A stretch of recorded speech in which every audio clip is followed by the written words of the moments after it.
नेहरू शिक्षा महाविद्यालय हिंडौन सिटी राजस्थान की ऑनलाइन क्लास में एक बार पुनः सभी प्रशिक्षणार्थियों का हार्दिक स्वागत है। आइए आज हम सब लोग अध्ययन करते हैं प्रेक्षणात्मक अधिगम का, तो जिसे अल्बर्ट बंडूरा के द्वारा खोजा गया था। तो आइए हम सब लोग अध्ययन करते हैं प्रेक्षणात्मक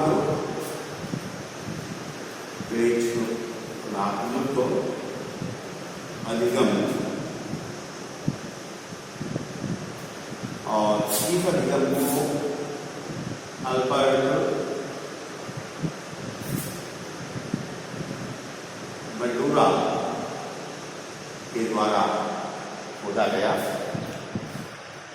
हम सब लोग प्रायः देखते हैं कि अपने जीवन में हम बहुत कुछ ऐसा सीखते हैं या किसी बालक के द्वारा ऐसा सीखा जाता है जो अपनी सामाजिक या संस्कृति की परिस्थितियों के साथ सीखा जाता है। एक तरह से इसे अनुकरण सीखना भी कहा जाता है। प्रेक्षण के द्वारा जो सीखने की प्रक्रिया है, प्राचीन काल में या कुछ समय पहले इसे अनुकरण अधिगम भी कहा जाता था। तो आइए इसके बारे में हम सब लोग अध्ययन करते हैं। जैसे हम सब लोग ये जानते हैं कि अधिगम की जो प्रक्रिया होती है उसका एक बड़ा भाग जो है वो अनुकरण के द्वारा सीखा जाता है। अनुकरण सीखना अर्थात किसी को देख करके सीखना, उस व्यवहार को आत्मसात कर लेना। जब हमें किसी प्रक्रिया के बारे में या किसी कार्य के बारे में ज्ञान नहीं होता है कि वो कार्य कैसे किया जाएगा, तो प्रायः व्यक्ति के द्वारा या बालकों के द्वारा दूसरे व्यक्तियों को जिस प्रकार से कार्य करते हुए देखा जाता है, तो कार्य करते हुए देखे जाने पर व्यक्ति के द्वारा या बालक के द्वारा या अधिगमकर्ता के द्वारा उस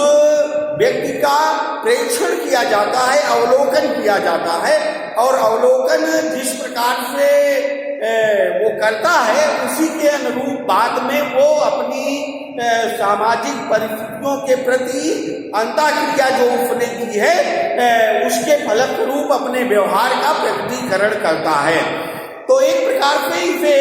सामाजिक अधिगम भी कहा जा सकता है। और अल्बर्ट बंडूरा ने इसे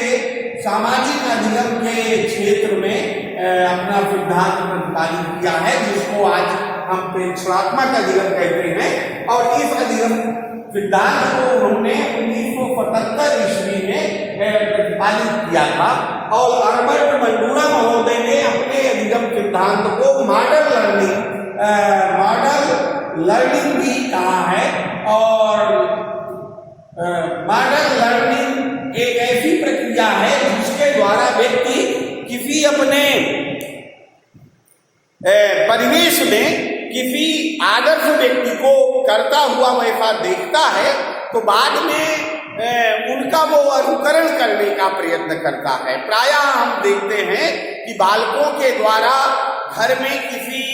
जन्म दिवस का आयोजन या विवाह का आयोजन या अन्य कोई प्रीति भोज का आयोजन जब किया जाता है, तो आयोजन जिस प्रकार से किया जाता है, आयोजन के पश्चात बालकों के द्वारा जो परिवार के मुखिया या परिवार के अन्य सदस्यों के द्वारा जिन भूमिकाओं का निर्वाह किया गया है, बाद में बालकों के द्वारा उन भूमिकाओं का निर्वाह करते हुए देखा गया है या साधारणतया हमारे परिवेश में देखा जा सकता है। तो ये एक प्रकार से प्रेक्षणात्मक अधिगम का ही उदाहरण है, जिसको सामाजिक अधिगम हम कह सकते हैं, जो अनुकरण के द्वारा सीखा जाता है। और एक प्रकार से इसे मॉडल लर्निंग भी कही जा सकती है। अगर हम देखें तो हमारे दैनिक जीवन में हम वही कुछ करने का प्रयत्न करते हैं जो हमारे मॉडल या आदर्श करते हैं। यही कारण है कि किसी समाचार पत्र में या संचार माध्यमों में प्रायः जिन विज्ञापनों का प्रयोग किया जाता है, उन विज्ञापनों के प्रयोग में हमें किसी अच्छे या सुशिक्षित या एक सुंदर व्यक्ति को ही चित्रित किया जाता है। तो उस सुंदर व्यक्ति को चित्रण करना या प्रदर्शित करना एक प्रकार से मॉडल लर्निंग की प्रक्रिया के अंतर्गत किया जाता है, क्योंकि विज्ञापन करने वाले व्यक्ति को ये पता होता है कि उस व्यक्ति के द्वारा जब कोई कार्य किया जाएगा या उनके द्वारा ये कार्य प्रदर्शित किया जाएगा तो लोगों के ऊपर ज्यादा प्रभाव पड़ेगा। तो वो एक अलग थ्योरी या सिद्धांत है जो विज्ञापन प्रक्रिया में कार्य करती है। यहाँ अधिगम के अंतर्गत हम ये देखते हैं कि अल्बर्ट बंडूरा महोदय एक कनाडा के मनोवैज्ञानिक थे और इन्हें सामाजिक अधिगम सिद्धांत के कारण मनोविज्ञान के क्षेत्र में प्रमुख योगदान इनका माना जाता है और 20वीं शताब्दी के प्रमुख मनोवैज्ञानिकों में इनकी गणना की जाती है अपने अधिगम सिद्धांत के कारण, जो कि इन्होंने सामाजिक अधिगम का सिद्धांत जिसे मॉडल लर्निंग भी हम कह सकते हैं दिया था और वो आधारित किस पर है? प्रेक्षणात्मक अधिगम पर आधारित है। इसको प्रेक्षणात्मक अधिगम इसलिए कहा गया क्योंकि बालकों के द्वारा समाज में या समाज के साथ या अपने परिवेश के साथ अंतःक्रिया करते समय जिनको वो अपना आदर्श मानते हैं, चाहे वो माता पिता हो या शिक्षक हो या उनके बड़े भाई बहन हो या अन्य रिश्तेदार हो, उनको वो जिस प्रकार से कार्य करता हुआ देखते हैं, बाद में उनके द्वारा किए गए कार्य का वो एक प्रकार से अनुकरण करते हैं या नकल करते हैं। तो सामाजिक व्यवहार के जो प्रतिमान होते हैं वे बहुत कुछ प्रेक्षणात्मक अधिगम के द्वारा ही सीखे जाते हैं और अपने अधिगम सिद्धांत के समर्थन में या अपने सिद्धांत को प्रमाणित करने के लिए अल्बर्ट बंडूरा और उनके साथियों ने एक प्रयोग किया और इन्होंने ये प्रयोग किया कि एक कमरे में बहुत सारे खिलौने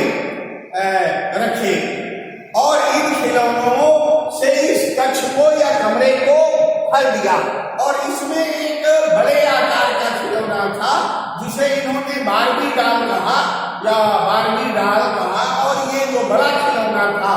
एक बालक इन्होंने 5 मिनट की एक फिल्म बनाई और वो उस फिल्म में ये दिखाया गया कि एक बालक इस कमरे में प्रवेश करता है और प्रवेश करने के उपरांत जो खिलौने थे उनके प्रति वो आक्रामक व्यवहार का प्रदर्शन करता है और ये जो बड़ा खिलौना था जिसे इन्होंने बारबी डॉल कहा है, इसके प्रति तो वो विशेष आक्रामक व्यवहार का प्रदर्शन करता है और ये जो विशेष आक्रामक व्यवहार का प्रदर्शन करता है, इस घटना के आधार पर इन्होंने 3 फिल्में बनाई और 3 फिल्में जो बनाई 5-5 मिनट की, उनको 3 अलग अलग प्रयोग समूह रखे या बालकों के 3 प्रयोग समूह रखे और इस बालकों को इस घटना पर आधारित जो बालक कमरे में प्रवेश करता है और खिलौनों के प्रति वो आक्रामक व्यवहार का प्रदर्शन करता है, लेकिन इस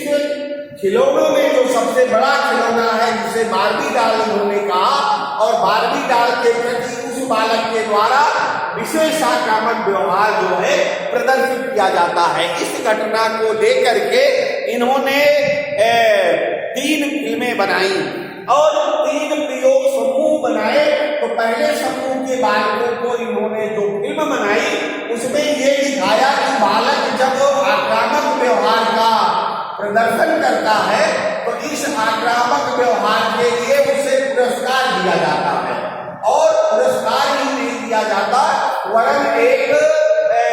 वृद्ध व्यक्ति या प्रौढ़ व्यक्ति के द्वारा, यहाँ पर प्रौढ़ कहना ज्यादा बेहतर होगा, प्रौढ़ व्यक्ति के द्वारा उसके कार्य की प्रशंसा भी की जाती है।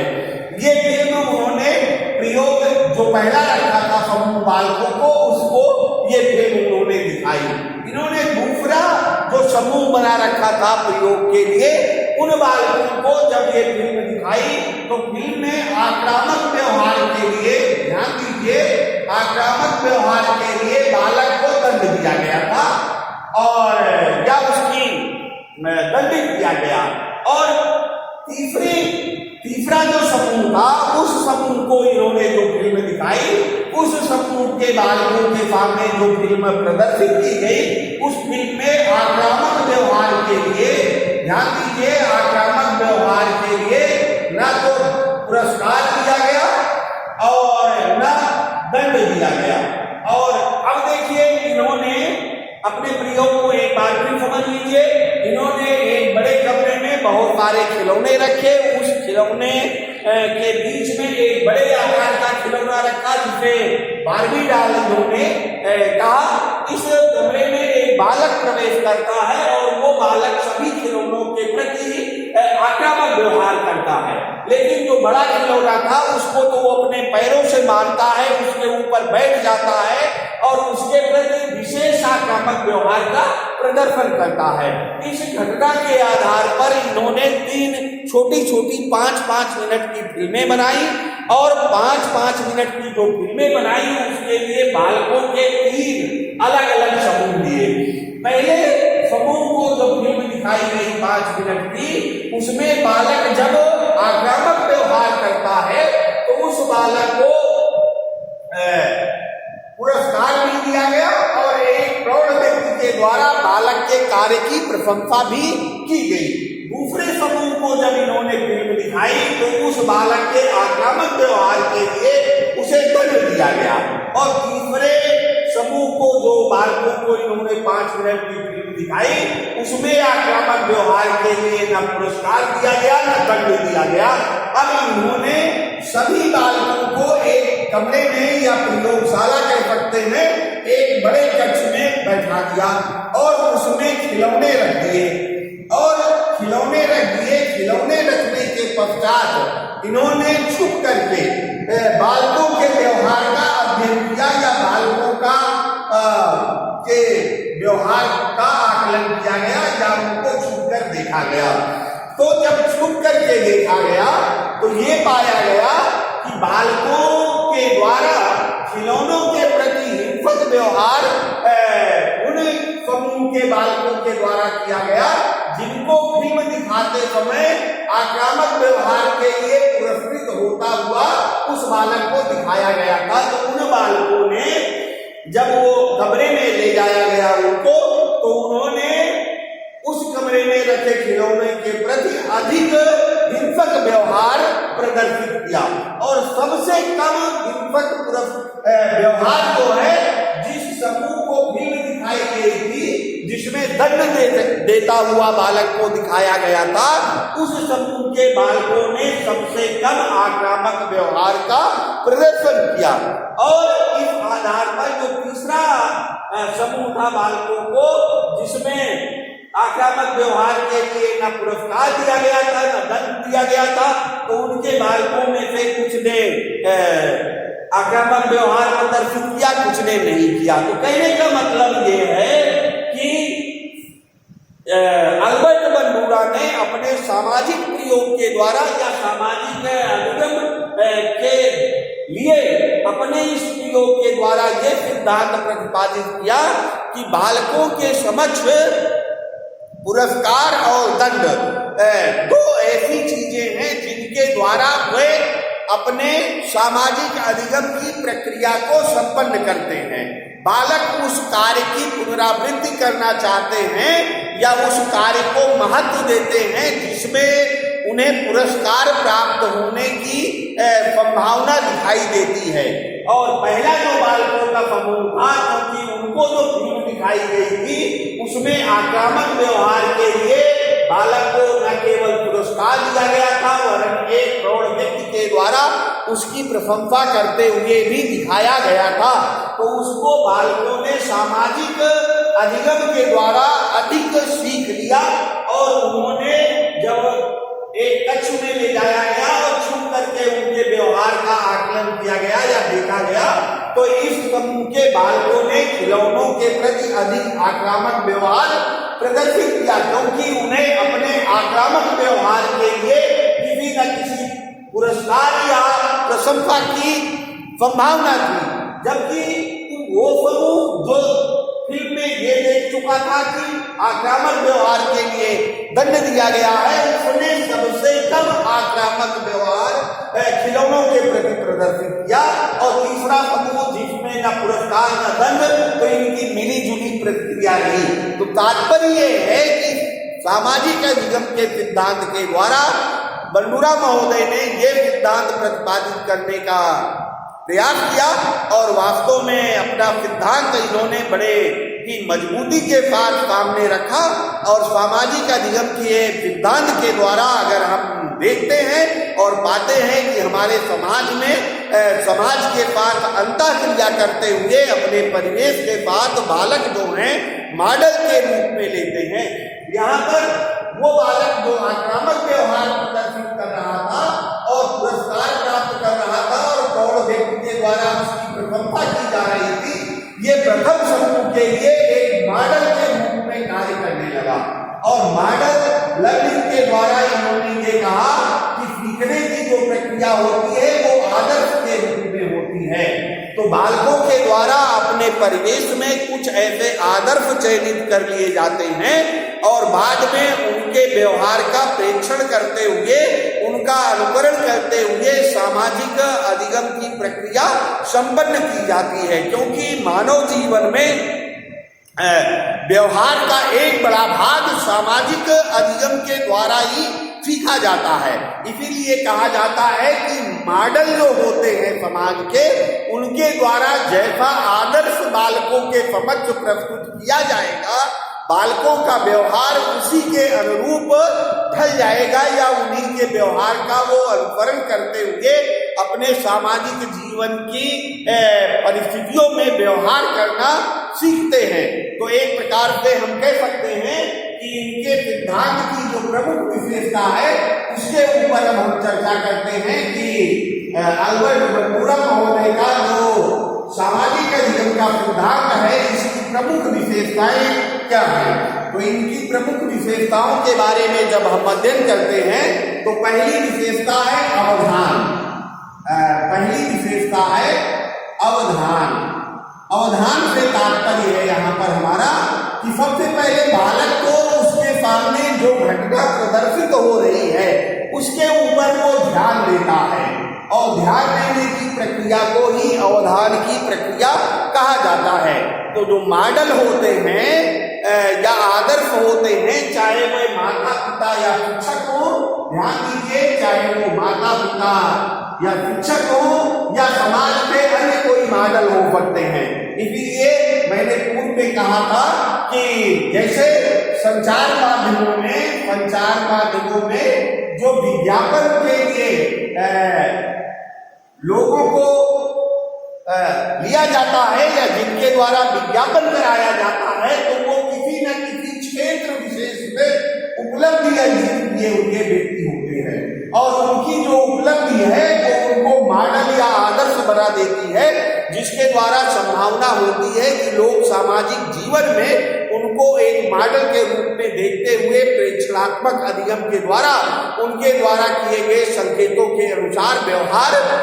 करेंगे या अधिगम करेंगे या वो सीख लेंगे। तो कहा जा सकता है कि अवधान और दूसरा है स्मृति। ध्यान देने वाली बात यह है कि सामाजिक अधिगम के सिद्धांत के अंतर्गत बालक जिस चीजों पर ध्यान देता है या जिन बिंदुओं पर वो अवधान करता है, वो चीजें उसकी स्मृति में आ जाती हैं। और बालक की स्मृति में क्या चीज आ गई थी? बालक की स्मृति में या बालकों का जो प्रथम समूह था, जिन्होंने ये देखा था कि बालक को उसके आक्रामक व्यवहार के लिए पुरस्कृत किया जा रहा है और साथ में एक प्रौढ़ व्यक्ति के द्वारा उसकी प्रशंसा की जा रही है, तो बालकों की स्मृति में ये बात आ जाती है। और तीसरा है अनुकरण। अब जाहिर सी बात है, सामाजिक अधिगम का जो सिद्धांत है ये किस पर आधारित है? अनुकरण की प्रक्रिया पर आधारित है। लोगों के द्वारा या बालकों के द्वारा अपने से ज्यादा समझदार या अपने मॉडल को हम कह सकते हैं मॉडल के अनुरूप उनका अनुकरण या उनके व्यवहार प्रतिमानों का अनुकरण करने का प्रयत्न किया जाता है। और चौथी विशेषता इसकी है अभिप्रेरणा। ध्यान देने वाली बात यह है कि जो मॉडल होते हैं या आदर्श होते हैं, अब वो मॉडल या आदर्श जो है वो माता पिता, शिक्षक या कोई अन्य मॉडल, चाहे वो अभिनेता हो, चाहे खिलाड़ी हो, चाहे राजनेता हो, चाहे कोई वैज्ञानिक हो या कोई कलाकार हो, चित्रकार हो, मूर्तिकार हो, किसी भी रूप में वो मॉडल हो सकते हैं। तो उनसे बालक को क्या प्राप्त होती है? अभिप्रेरणा प्रेरणा प्राप्त होती है और जिसके द्वारा वो बालक जो है उनके व्यवहार का अनुसरण करता है या उनके द्वारा किए गए व्यवहार को अपने व्यवहार का अंग बना लेता है। तो सामाजिक अधिगम के सिद्धांत के अंतर्गत अल्बर्ट बंडूरा महोदय द्वारा ये कहा गया है कि बालक जिस परिवेश या जिस संस्कृति में रहते हैं उस परिवेश या संस्कृति में प्रौढ़ लोगों का या उनके मॉडल या माता पिता या शिक्षक या समाज के प्रतिष्ठित व्यक्तियों का जो मानक व्यवहार होता है या व्यवहार प्रतिमान होता है उसका प्रेक्षण करके बालक बहुत कुछ सीखने का प्रयत्न करते हैं। इसी आधार पर हम कह सकते हैं कि हमारी सामाजिक परंपराएं, हमारे सामाजिक रीति रिवाज, हमारी सांस्कृतिक विशेषताओं को बालकों के द्वारा सीखा जाता है। तो एक प्रकार पे हम कह सकते हैं कि सामाजिक अधिगम का जो सिद्धांत है ये किन क्षेत्रों में सीखने के लिए अधिक प्रभावकारी है। तो देखें, जो बालकों का आक्रामक व्यवहार होता है या बालकों के अंदर जो हमको नम्रता दिखाई देती है या जो बालकों के अंदर हमको फील गुण अधिक दिखाई देता है, किसी में कम या ज्यादा दिखाई देता है, या बालकों के अंदर सद्भाव या हम कह सकते हैं जो सहयोग की भावना दिखाई देती है, या हम कह सकते हैं कि बालकों के अंदर जो नैतिकता की भावना है, इन चीजों के ऊपर अधिक प्रभाव पड़ता है। प्रेक्षणात्मक अधिगम का या सामाजिक अधिगम सिद्धांत का जो प्रभाव है वो इन चीजों पर बालकों का जो आक्रामक व्यवहार होता है ये अपने परिवेश, कुछ बालकों को बारे में कहा जा सकता है कि आक्रामकता वो कहाँ से सीखते हैं। जाहिर सी बात है अपने मॉडल के द्वारा, और जैसा मॉडल उनके आसपास परिवेश में रहता है। इसीलिए कहा जाता है कि समाज में या समाज के द्वारा किसी भी बुरे कार्य की कभी भी प्रशंसा नहीं की जानी चाहिए। बुरे कार्यों को सदैव हतोत्साहित करना चाहिए, जिससे कि जो आने वाली पीढ़ी है उसके सामने गलत उदाहरण न प्रस्तुत किए जा सके, अन्यथा तो वो गलत उदाहरणों से गलत लोगों के व्यवहार को चयनित कर लेंगे। तो इसीलिए कहा जाता है कि ये जो आक्रामकता होती है या नम्रता होती है, वीर गुण होते हैं, सद्भाव होते हैं, सहयोग की भावना होती है, नैतिकता की भावना होती है, या हम कह सकते हैं मैत्री भाव है, या हम कह सकते हैं कि जो वसुधैव कुटुंबकम की भावना है, या हम कह सकते हैं कि संपूर्ण विश्व एक परिवार है, मानव जीवन या प्रकृति के प्रति आस्था। जैसे हम ध्यान से देखें तो बालक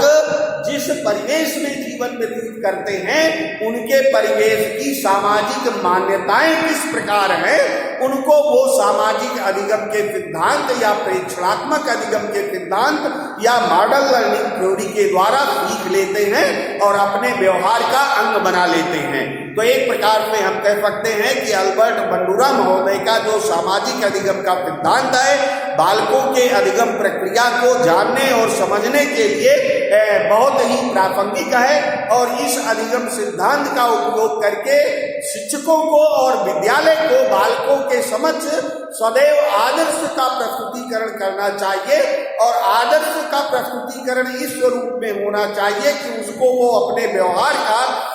अस्थायी अंग बना सके। और इसके द्वारा हम बालकों को नैतिकता, सदाचार, सहयोग की भावना, मैत्री भाव या मानवता की शिक्षा या लोकतंत्र की शिक्षा दे सकते हैं। स्वतंत्रता, समानता, भ्रातृत्व और न्याय, या दूसरे शब्दों में हम कह सकते हैं कि जो कुछ आदर्श बातें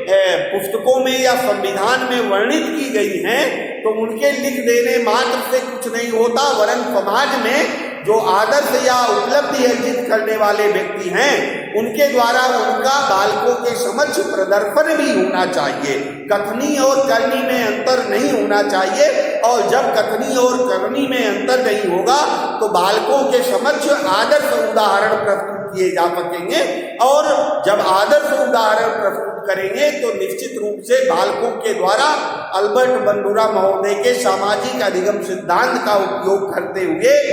आदर्श परक बातें ही सीखी जाएंगी। वर्तमान समय में जैसे हम कह सकते हैं कि हमारे सामाजिक जीवन की जो विसंगतियां हैं बालक उनको कहीं बाहर से सीख करके नहीं आता है, वरन बालक जो सीखता है तो वो हमारे सामाजिक परिवेश में ही सीखता है। तो हमें इन पर विचार करना चाहिए और सामाजिक अधिगम सिद्धांत का उपयोग करते हुए बालकों को ऐसी शिक्षा देनी चाहिए कि वे एक श्रेष्ठ मानव के रूप में परिवर्तित हो सके और उनके अंदर श्रेष्ठ सामाजिक गुणों का विकास हो सके। इसी प्रकार हम सब लोग आगे अध्ययन करते रहेंगे। धन्यवाद।